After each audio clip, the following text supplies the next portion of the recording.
Roblox Story. Greetings, ako nga pala si Sen Mateo M. Palagod, isang Pilipino. Welcome kayo sa vlog ko. Click the like button and subscribe on my channel and click the notification so you are always updated.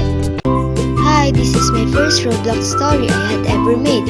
Please support me until the end. Sa isang nayon na nagngangalang Brookhaven, ay may isang lalaki na nagpunta sa plaza.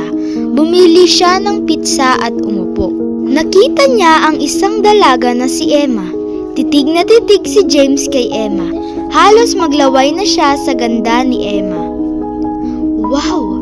Pabulong na sabi nito.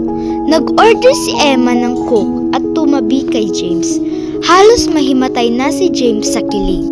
Pwede bang makitabi? Sabi ni Emma.